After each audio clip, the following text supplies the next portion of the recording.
नमस्कार दोस्तों, अपने YouTube channel Pradeep sir CGS coaching classes में आज हम डेसिमल का तीसरा पार्ट देखेंगे। डेसिमल फ्रैक्शन का तीसरा पार्ट देखेंगे। अगर आप लोग हमारे चैनल पर नए जुड़े हैं तो चैनल को सब्सक्राइब करना, शेयर करना, लाइक करना, बगल में बेल आइकन होगा उसको प्रेस करना, जिससे यहाँ से जो भी वीडियो प्रोवाइड किया जाए आपके पास सबसे पहले नोटिफिकेशन के रूप में पहुँच पाए और हमारे वीडियो को आप सबसे पहले देख पाए। आइए हम स्टार्ट करते हैं डेसिमल फ्रैक्शन का तीसरा पार्ट, जिसमें दशमलव भिन्न को दशमलव भिन्न से भाग देना है। अगर दशमलव भिन्न है, उसी दशमलव भिन्न को दशमलव भिन्न से अगर डिवाइड करना हो तो किस प्रकार से हम करते हैं, इसी पे आज हम चर्चा करते हैं। देखना ध्यान से। जैसे लिखा है 0.256 डिवाइड बाई 0.16। अगर 0.256 में भाग देना है 0.16 को 16 से, तो बताइए क्या प्राप्त होगा। तो देखना ध्यान से। अगर इस प्रकार का कभी क्वेश्चन आए तो दशमलव के बाद यहाँ 3 अंक है, तो यहाँ भी दशमलव के बाद 3 अंक बनाना होगा। हम आपको बता चुके थे दशमलव के बाद आप 0 बढ़ाएंगे। अगर दशमलव के बाद तुरंत नंबर लिखा हुआ है या 0 लिखा हुआ है तब तो हम 0 का मतलब समझते हैं। अगर दशमलव के बाद कोई अंक है उसके बाद लास्ट में 0 है, अर्थात संख्या के दाईं तरफ एकदम अंतिम में 0 है, तो उसका मतलब वही नंबर होता है जो नंबर दिया गया। जैसे अगर यहाँ इस प्रकार लिखा है 0.16, इसका मतलब अगर यहाँ हम इस प्रकार से बना देते हैं 0.160, तो दोनों बात एक ही है। लेकिन अगर इस प्रकार लिखा है 0.016, ये 0 हम हटा नहीं सकते। अगर हम इस प्रकार से लिख दें गलत हो जाएगा। ये दोनों बराबर नहीं है। 0.016 बराबर नहीं है, नॉट इक्वल बराबर, नॉट इक्वल टू। इस प्रकार से है तो दोनों आपस में बराबर नहीं। लेकिन अगर इस प्रकार से लिखा है तो दोनों आपस में बराबर है। लास्ट में अगर कोई 0 है, अंतिम में अगर 0 लिखा हुआ है, इसका कोई महत्व नहीं होता। अगर इस प्रकार से है तो इस प्रकार से लिख सकते हैं, कोई समस्या नहीं। अगर इस प्रकार से है तो इस प्रकार से लिख सकते हैं, कोई समस्या नहीं। तो याद रखना, दशमलव के एकदम लास्ट में अगर कोई 0 आता है तो उसका कोई महत्व नहीं होता। तो ध्यान से यहाँ देखिएगा। अगर इस प्रकार से लिखा है 0.256 से को डिवाइड करना है 0.16 से, तो आपको क्या करना होगा, दशमलव को हटाना होगा। दशमलव को हटाने के लिए आप देखना यहाँ 3 अंक है, यहाँ भी 3 अंक है, दशमलव कैंसिल हो गया, 256/160 आ गया। इसी 256 में 16 से डिवाइड करिए, 16 तो नहीं है, 256 होता है, 16/10 आ गया। और 16/10 का मतलब क्या होता है, हम आपको बताए थे। अगर हर में 10 आ जाए तो डेसिमल में कैसे बदलते हैं, तो क्या करेंगे। अगर यहाँ एक 0 है तो दशमलव जो है एक अंक से पहले लगेगा, दाहिने तरफ से हमें देखना है। जो दशमलव लगेगा दाहिने तरफ से पहले अंक के बाद लगेगा, पहले अंक से पहले, बाद नहीं, पहले अंक से पहले। देखना, जो यहाँ इधर वाला लास्ट वाला अंक है, दाहिने तरफ से देखेंगे तो यहाँ लग जाएगा आपका दशमलव। दाहिने तरफ से ही काउंट करना है, कभी बाएं तरफ से काउंट मत करना कि हम बाएं तरफ से काउंट करके दशमलव लगा दें, तो गलत हो जाएगा। याद रखना, अगर नीचे एक 0 है, जो दशमलव लगेगा दाहिने तरफ के जो अंक लिखे हैं उसके पहले लगेगा, एक अंक से पहले। हमारी बात को आप समझ पाए होंगे। तो जो इसका आंसर होगा 1.6 होगा। यहां देखना, यहां 0.01845 लिखा गया है, डिवाइड करना है 0.15 से। तो क्या करना होगा, पहले आपको दशमलव हटाना होगा। देखना, 1 2 3 4 5 अंक है, यहाँ भी 5 अंक बनाना होगा। 1 2 3 4 5, आप दशमलव कैंसिल हो गया, एक आ गया 1.845/15 3 0। देखना ध्यान से, 15 से डिवाइड करना, 15 की 15, यहाँ बचा कितना 3, 15 दूना 30, बचेगा कितना 4, 15 से 45, 1 2 3 आ जाएगा, बटे में 1000 आ जाएगा। देखना, अगर हर में 3 0 है तो दशमलव के बाद 3 अंक होना चाहिए। दशमलव के बाद कितना अंक होना चाहिए, 3 अंक। तो देखना ध्यान से, 1 2 3 अंक, यहाँ 1 2 3 इस प्रकार से लिखा है। आप यहाँ दशमलव बढ़ा दो, दशमलव के बाद 3 अंक हो गया। 0.123 3 अंक आ गया दशमलव के बाद। अगर नीचे 3 जीरो है दशमलव के बाद 3 अंक होना चाहिए। अगर नीचे 1 जीरो है दशमलव के बाद 1 अंक होना चाहिए। यही दशमलव के बाद 1 अंक है। हमारी बात को समझ पाए। अगला देखना 6.5 है, डिवाइड करना है 0.13 से, तो इसका आंसर क्या आएगा? तो देखना ध्यान से। पहले हम क्या करेंगे, पहले हम दशमलव को हटाएंगे। यहां देखना दशमलव के बाद 2 अंक, यहां दशमलव के बाद 1 अंक, इसको भी दशमलव के बाद 2 अंक बनाना होगा, तो हम 0 बढ़ा सकते हैं। अब देखना दशमलव कैंसिल हो जाएगा, ये दशमलव इससे कैंसिल हो गया। 650/13 आ गया। 13 से डिवाइड करिए, 13 × 5 = 65, 50 आ गया इसका आंसर। 13 × 5 = 65, 50 आ गया इसका आंसर। नीचे देखना 12.1 डिवाइड बाई 19.8। देखना यहाँ दशमलव के बाद 1 अंक, यहाँ भी दशमलव के बाद 1 अंक, तो ऐसे ऐसे इस प्रकार से कैंसिल हो गया। 121 आ गया बटे 198। 121 बटे 198 देखिए किससे कटता है, डिवाइड किससे होता है, तो आप डिवाइड करिए। क्या ये डिवाइड हो सकता है 3 से? देखना 3 से डिवाइड होगा, 1 2 2 2 1 3 1 4। क्या ये डिवाइड होगा 3 से? नहीं डिवाइड होगा। तो हम इसको और छोटा कर सकते हैं। अगर इसको हम काटे 11 से, 11 के 11, यहाँ 1 बचा, 11 के 11, यहाँ देखना 11 के 11 बचेगा कितना 8, 11 × 8 = 88। इसको जब सिंप्लीफाई की तो इसका मान आ गया 11/18। हमारी बात को आप समझ पाए होंगे। अगर दशमलव भिन्न को दशमलव भिन्न से भाग करते हैं तो कितना किस प्रकार से करते हैं, इतना आपको समझ में आ गया होगा। कितना आंसर मिलेगा, कैसे भाग करते हैं। चलिए हम आगे देखते हैं। सतत भिन्न क्या है, कॉन्टिन्यूड फ्रैक्शन क्या है, इसी पे चर्चा करते हैं। कॉन्टिन्यूड फ्रैक्शन अगर इस प्रकार से दिया है जिसको हम बोलते हैं सतत भिन्न, इस प्रकार से दिया जिसको बोलते हैं सतत भिन्न, ऐसे दिया तो हम बोलते हैं सतत भिन्न। इसको हम कैसे सॉल्व करते हैं, ध्यान से देखिएगा। बहुत बच्चे परेशान हो जाते हैं ऐसे क्वेश्चनों को लेकर के, उनको समझ में नहीं आता कि हम इस प्रकार के क्वेश्चनों को कैसे सॉल्व करें। तो देखना ध्यान से, आपको अगर ऑफलाइन परीक्षा देनी है तो आपको तुरंत वैसे ही जिस पेपर में जैसे दिया है वैसे तुरंत कर लेना है, देखना कैसे। और ऑनलाइन देना है तो आपको कंफर्म पेपर में लिखना होगा, लिखने के बाद आपको सॉल्व करना होगा। देखना कैसे करते हैं। 2 दूना 4, 4 में से 1 निकल गया, 3 3/2। देखना ध्यान से, इसका मान आ गया 3/2, 2 ऊपर चला जाएगा, 3 नीचे हो जाएगा, ये सब कैंसिल हो गया। 3 का मल्टीप्लाई यहाँ, 3 दूना 6, 6 में 2 ऐड हो जाएगा, 8 हो जाएगा। 3 यहाँ और 8 यहाँ, ये सब कैंसिल हो गया। 8 यहाँ, 8 दूना 16, 16 में 3 ऐड होगा, 19, 8 ऊपर जाएगा, 8/19 इसका आंसर हो जाएगा।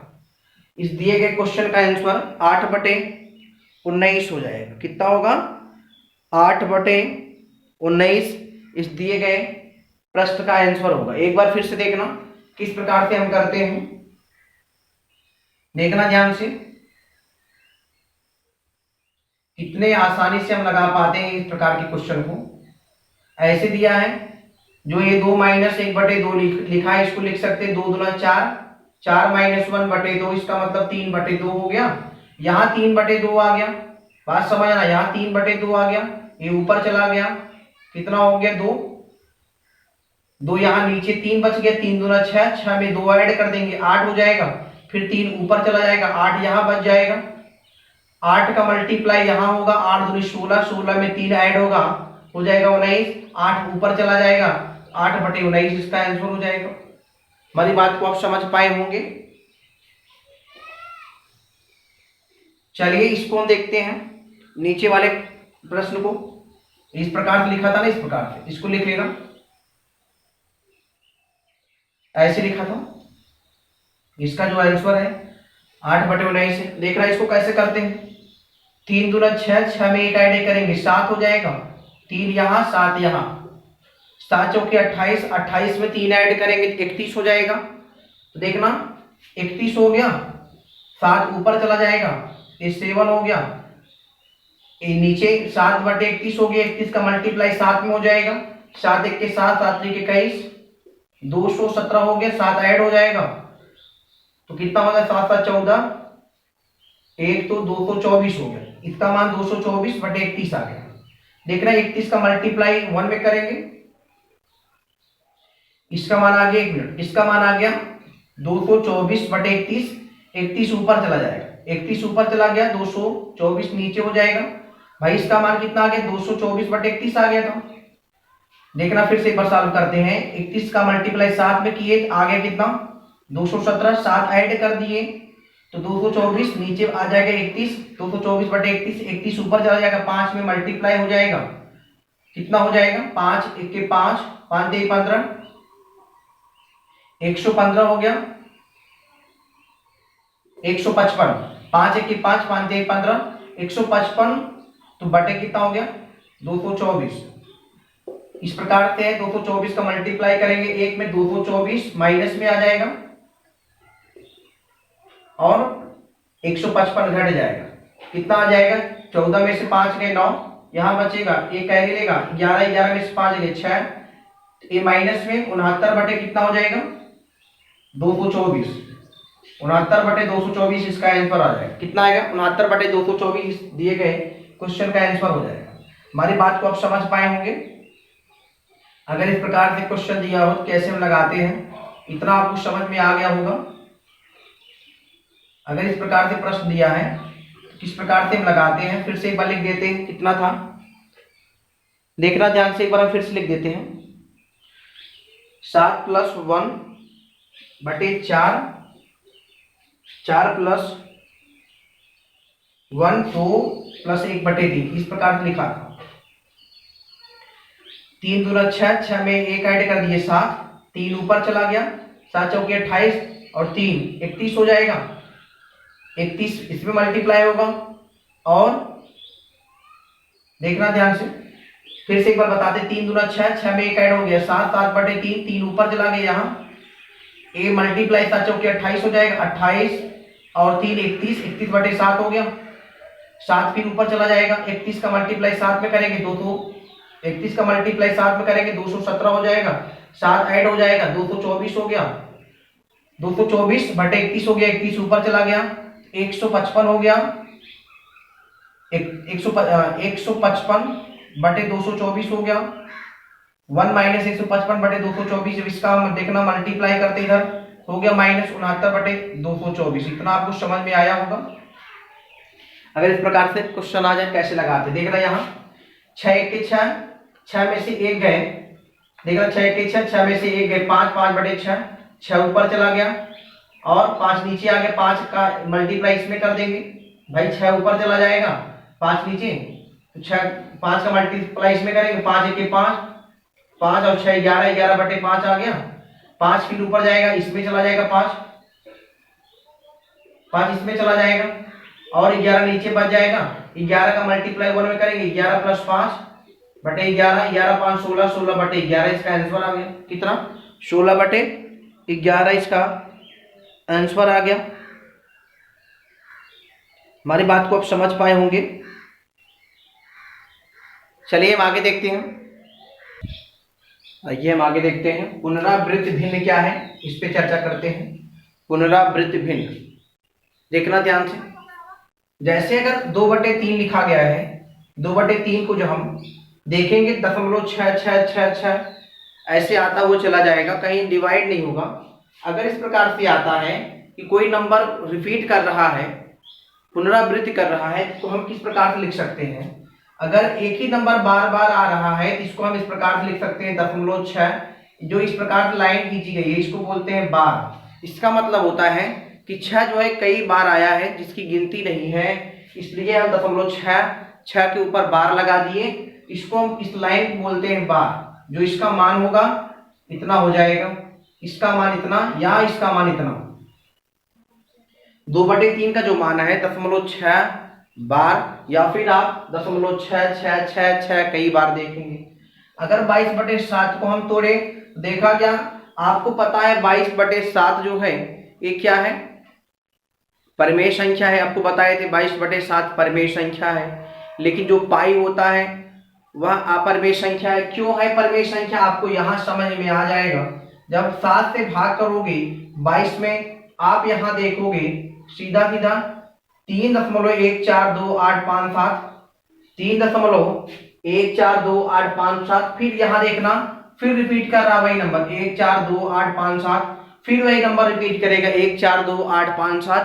तो यही नंबर बार बार आता चला जाएगा, इसलिए इसी 22/7 को हम परिमेय संख्या बोलते हैं। और जो नंबर रिपीट करता है उसी के ऊपर हम बार लगाते हैं। बार का मतलब वह नंबर कई बार आया है, इसलिए इसको हम बार लगाते हैं उसके ऊपर। बार का मतलब एक लाइन ऐसे खींच देते हैं। तो 3.14285 इस प्रकार से उसके ऊपर बार लग गया, 14285 17/90 है। जब इसको आप देखिए काट करके 0.18888 कई बार आएगा, 0.18888 कई बार आएगा। इसका मतलब 8 कई बार रिपीट कर रहा है, हमेशा आ रहा है, इसकी गिनती नहीं है 8 कितनी बार आया है।